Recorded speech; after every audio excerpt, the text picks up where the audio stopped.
I visited a part of London that is unrecognizable.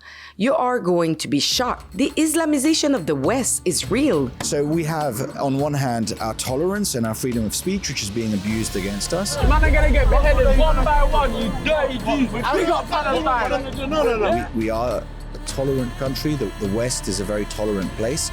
And the Islamists understand this, and they use our own freedoms against us. All right, guys, we are here in the United Kingdom of Pakistan. Really? Uncivilized.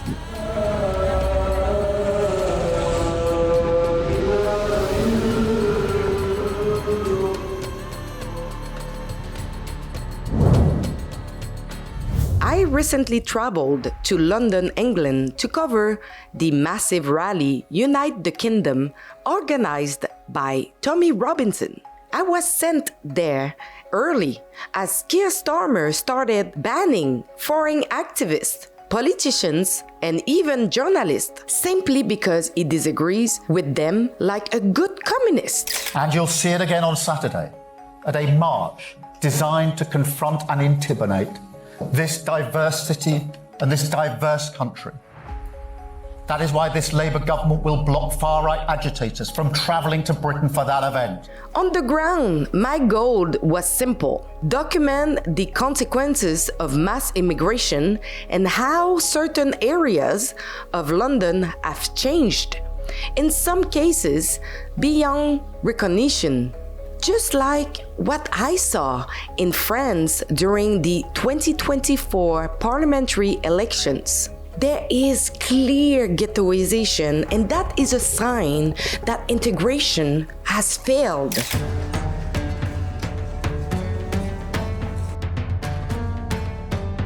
Oh, you don't speak English? English I don't. Oh, which language you talk? Bengali. French? Bengali. Just only Bengali? Bengali.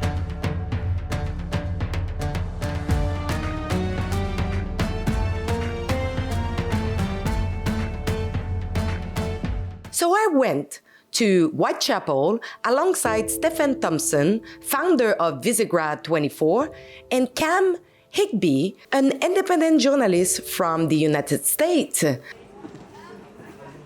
East London was a stereotypical white working class area. You can see it in the architecture. Right now we're in central London. You can see much more imposing, much better architecture, much taller tenement homes. None of this exists in East London. East London is full of working class real estate, and then there was an influx of Central and Eastern European Jews in the late 19th and early 20th centuries, and then starting in the 50s it became one of the most multicultural and one of the most diverse neighborhoods of London, in particular Bengalis. Bengalis are the single largest minority. I believe according to the last census they represent about 30-something% of the inhabitants. Bengalis are mostly Muslim. You have mosques around every corner, and then you also have, of course, the proximity to immense wealth, because you have the City of London and Canary Wharf right there.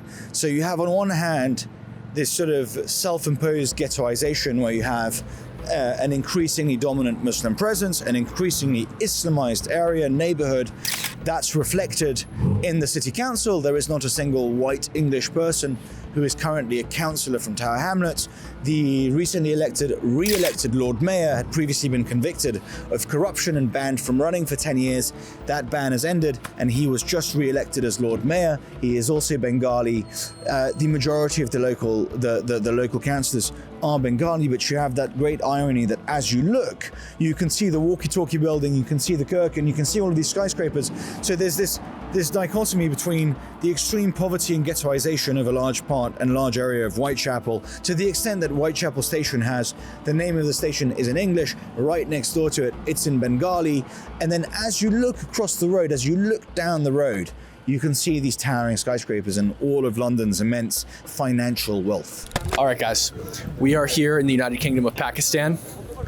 If anything is colonization, it's this. You can come get your snacks off the floor if you want. We've got lots of nice Pakistani fabrics here. We got children's toys. We went to Tower Hamlets, and it was like the third world. The bazaars in the middle of the road. You'd have nice old English buildings like this in just what looks like a landfill in front of them. But it's like a bazaar, and they're selling fake Louis Vuitton bags, and they're selling Gucci bags. So currently the United Kingdom is still, of course, a majority white country. Certain data suggests that it will be minority white British by 2065. But if you look at millennials, Gen Z, Gen Alpha, you have that pyramid where increasingly white British people are a smaller share of millennials, smaller share of Gen Z, and an even smaller share of Gen Alpha than in previous generations. So we might be 82%, according to the last sentence, the UK might be 82% white British now. That's not the case of Gen Alpha, which is certainly not 82% white British. It's changing fast. You see it in Birmingham, you see it in places like Bradford, you see it in places like Luton Town. There is something like 11 cities and towns in the United Kingdom are currently minority white British. And the capital, London, is 1/3 white British currently. And as it's becoming less and less English, the English are moving out. There's an element of white flight. And it's only going to accelerate unless something is done to stop it and to reverse it. And obviously the biggest problem of all is the most aggressive people in all of this are certainly the ones from Muslim backgrounds who they don't just ghettoize neighborhoods, they have a policy of an unwritten policy, but a policy of Islamization, of turning neighborhoods into areas in which anyone who is not Muslim, anyone who is not Islamic is not welcome, and in fact is actively, if they come with a camera to try and talk to them, they will actively be chased out. This didn't quite happen today. In fact, I think we were incredibly lucky. I think that it could have turned like this.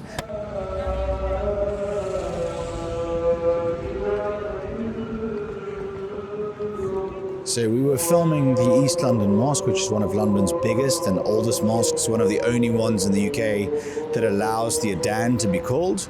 5 times a day, the imam will climb the tower, or not necessarily climb the tower, but use a microphone, and there will be speakers in the tower, and he'll call to prayer.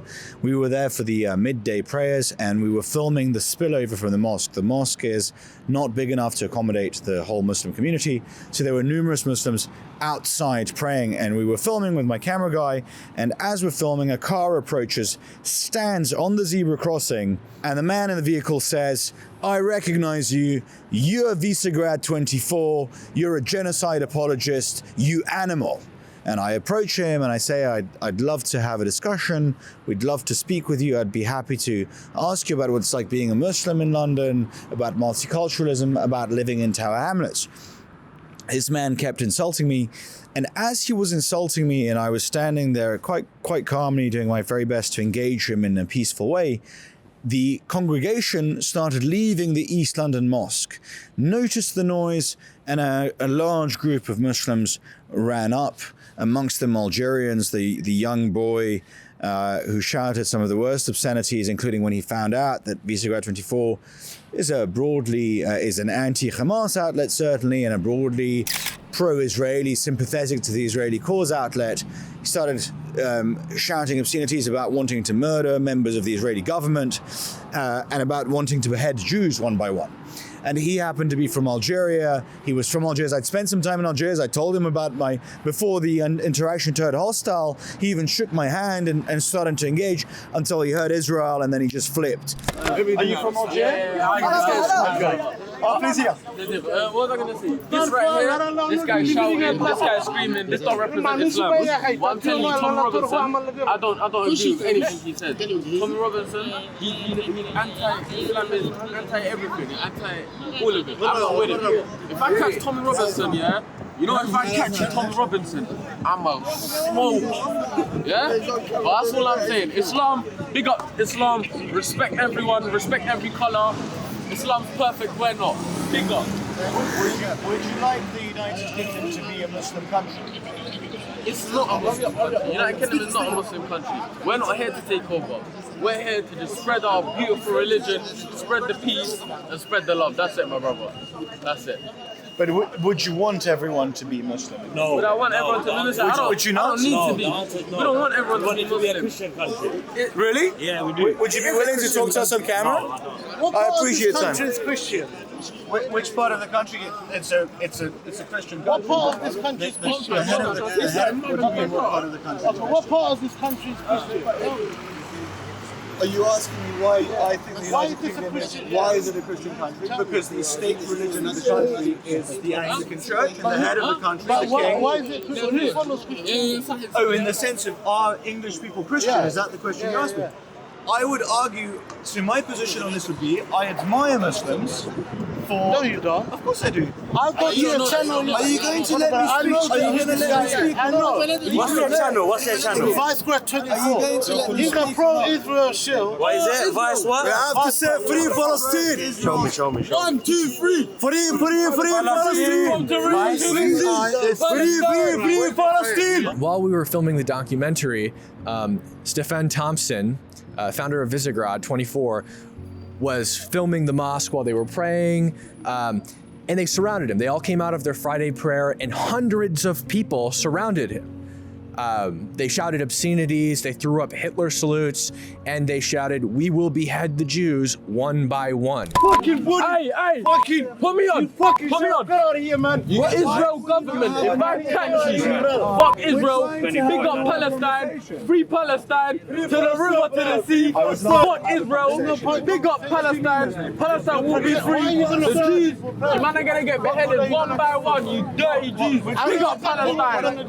The man you saw screaming about beheading the Jews and doing a Nazi salute is Mohammed Rashid, 18 years old. He was later arrested and charged for racially aggravated harassment, then released on bail until his trial set on June 16. At the end of the day, there was a few people, and I do credit where credit is due, a few of the Muslims who came out of that mosque did hold the other people back and were saying, hey, just let them film their thing, answer their questions and move on, and if you're going to be aggressive, just leave. Let them do their job, okay?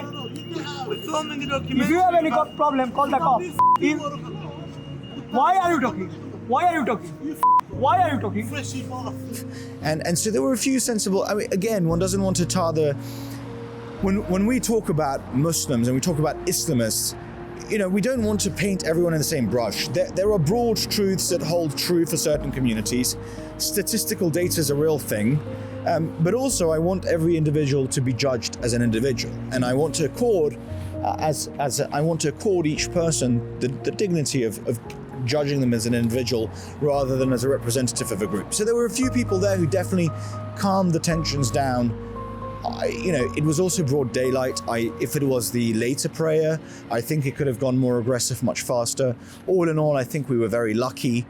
I think it could have gone way worse. I think there was a knife's edge between us getting, just shouted at versus physically assaulted, and perhaps even something going as far as getting stabbed. Mm-hmm.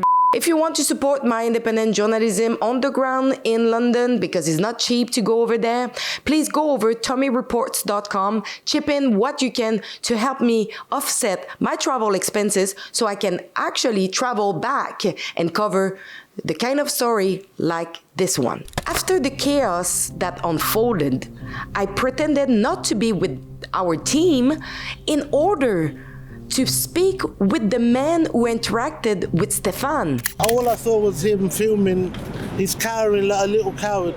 All he does is anti-Muslim propaganda. Do you think it's with Tommy Robinson? Yeah, 100%. He is. It's not about thinking. He is. Right. I just don't know who is Tommy Robinson. It's basically what they would say a far-right British nationalist who is paid by Israel.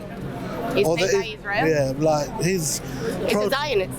Yeah, he's funded by Zionists. There's a documentary on Double Down Media by Low Key. They provide all the sources and information, who funds him. Channels like Rebel Media, Bob Shulman funds him from Israel. So yeah, he's 100% here, not for a good cause, because if you're a genuine nationalist and a patriot, why are you getting funded by a foreign country? Because I heard that recently Keir Starmer have blocked entrance of some of the of people attending a rally. Are you for that? The people that they barred are people who openly incite racial prejudice and hatred. So if someone was spewing anti-Jewish, not anti-Zionist, anti-Jewish slurs and propaganda, I'm sure they'd be banned. What do you think There's of no that? such thing as the Muslim Brotherhood. Where's the Muslim Brotherhood? Yeah. They trying to basically, anyone who speaks out against injustices across the Muslim world is labeled an extremist or Muslim Brotherhood. This is just one of the sticks they use to beat the Muslim community. I saw in the footage someone actually threw cigarettes at you. Yeah, well, I was walking by, I didn't even say anything to the guy. I'm not sure if it was because he recognized me or he knew what I was doing, or if it was just because I was a white guy with a cross around my neck, but he flung his cigarette at me, zipped right by my nose, like, I mean, literally a centimeter away from my nose, a lit cigarette. And then he ran inside of a shop. And then I waited for him and he came out and I said, hey man, why did you fling your cigarette at me? And then he flipped me off and spit in my face. Here he comes. This is the asshole who did it. Sir, why did you fling a cigarette at me? Why did you fling your cigarette at me, sir? Is there a reason why you flung your cigarette in my face? That's the cigarette. You what? Threw the cigarette. You flung it right at my face. You normally fly them at head height?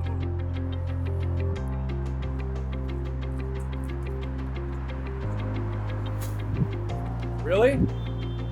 Uncivilized. Despite wearing a keffiyeh to open the conversation, almost no one wanted to engage. Was it because I'm a woman or because I'm white? Because when Yunus, a known Iranian activist, joined us and took the lead, the dynamic changed. Well, first of all, we're in Whitechapel, which is the most heavily Islamic part of London. You can see the Quran being played right now, but ironically we have an LGBTQ flag behind it, which I think is it's a juxtaposition. It's extremely ironic and hypocritical. Well, how do you, for example, reconcile the fact that there's an LGBTQ flag on top of the council and this is like the most majority Muslim area? Do you think that is... I'm not going to comment on this. I mean, No? No. From what I understand, LGBTQ is banned in Islam, no? So what is your views on it? Look, I'm not going to go any further with this. Okay. But what you asked me regarding the whole nation and things, I'll just stick on with that. Yeah, but then you have to understand that there is some clashes between certain ideologies, no? Well, look, as I've said, I'm not going to go any further with this, but we all know what it is, and everyone knows exactly what it is and how it is. So do you think this is okay in London, like for the most majority London area, you have an LGBTQ flag? This is, I don't know about that much, these things. LGBT is about gays and lesbians. I As know, you know, gays and lesbians we cannot go with that actually, because we against for that. Yeah, you're against that, yeah? Yeah, of course. And you know, we were just by the mosque earlier. There were people saying they should be beheading Jews. Every single Jew they're gonna get their hand on, they're gonna behead them. We had people that they said they want to eradicate the state of Israel. And this is in middle of London. And these people still complain about Islamophobia. We have people that are banned from coming to the UK to give a speech at the Tommy Robinson rally because they criticize Islam based on facts, based on what is said inside the Quran. How insane is that? And they're not happy. They want more. Some of these people, they want Sharia law in this country. Yeah. Can you imagine? Like that world. And my main question is, why did you come to this country in the first place? Why did you come to this country in the first place if Sharia law is so good? Do you think Islamic law should be supreme in the UK? Maybe. Yeah. Maybe because... Do you think Islamic law should be supreme? Yeah, because they're making a community to make sure that Islam will be safe and positive. Because we're going to make a community. So why do you think there is so many Muslim immigrants then? If Sharia law is so good, why do you think there is so many Muslims immigrating here? Because of the colonists. Colonizing. Okay, so you think it's the colonization that is making people... It's the conflict is going between the Middle East and what's going on around there. Do you know what Tommy Robinson is? It's the guy who's leading the big rally on Saturday. I think them lot should stop that thing because the majority of this country is on hands of Muslims. For mayor, we got like Sadiq Khan is a Muslim. Yeah. For mayor of Tower Hamlet, we got love the Rahman as a Muslim. Yeah. But as racism, there's no like kind of that because Yeah. you should live with dignity and respectful for others. Do you think people like that should be arrested? Do you think they should be silenced? Yeah. Yeah, it should be silenced. So it should be like keep their mouth like they're not being a stupid. So you and don't stuff think like they should say anything about Islam, anything bad about Islam? Nah, No? because I don't want to say, for example, I cannot say you are Christian. Yeah. You are bloody flowing like Jesus and Yeah. stuff like that. But like, Do you think they should be put in jail? Yeah, They should be put in jail. Okay. Absolutely, 10 years. Man. 10 years, just to say, if anyone says a bad word about Muhammad or Islam, they should be put in jail for 10 years. Yeah, jails because Prophet Muhammad is our heart. Oh, yeah. He's in my prophet.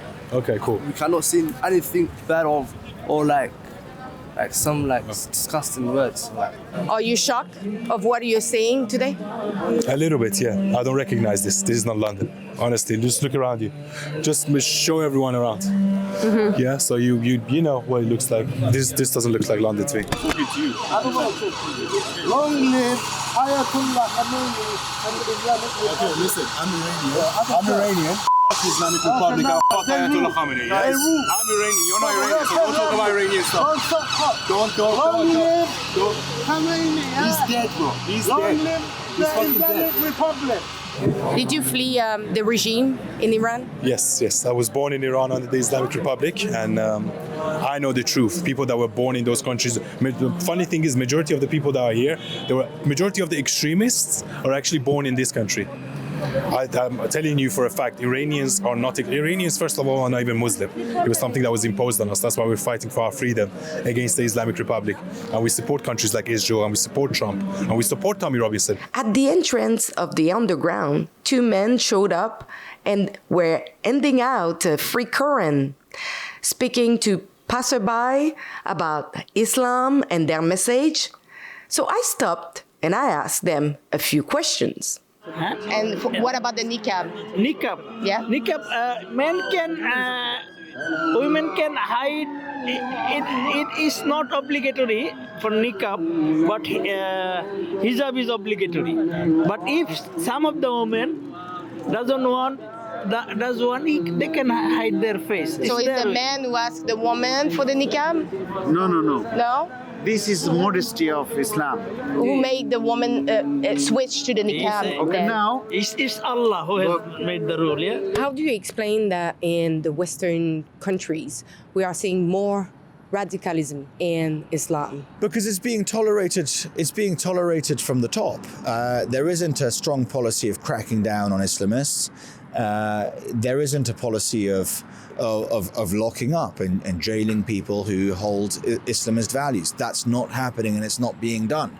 If you look at countries such as the United Arab Emirates and many others, Jordan included, Egypt included, who've all banned the Muslim Brotherhood and banned Islamist factions because they understand the danger of having a minority that is radicalizing the Muslims around them. Most Muslims aren't Islamists, but if they are exposed to Islamism, if that's what is being preached at their local mosque, if they're being pushed in that direction, they are much more likely than the rest of the population to radicalize. And so we have, on one hand, our tolerance and our freedom of speech, which is being abused against us. We are a tolerant country. The West is a very tolerant place. And the Islamists understand this, and they use our own freedoms against us. They use that freedom to preach very, very radical things. And there is also a great hatred. The Islamists, they see the world in two ways. They see it as Dar al-Harb, and they see it as Dar al-Islam, which is, there is the House of Islam, that which is already Muslim, and there is the House of War. And the United Kingdom and much of the West is a house of war, which they want, these radical Islamists want to see the entire world fall. We should be cracking down. We should be reducing migration from majority Muslim countries to the absolute minimum. And if anything, we should have a policy of returning those people who are currently here illegally, obviously should be deported, but those Islamists who are here legally should be stripped of, if they have acquired Western citizenships, should be stripped of those citizenships, and they should be deported back to their home countries. They should not be allowed to spread Islamism here. If you want to support my independent journalism on the ground in London, because it's not cheap to go over there, please go over tommyreports.com, chip in what you can to help me offset my travel expenses so I can actually travel back and cover the kind of story like this one.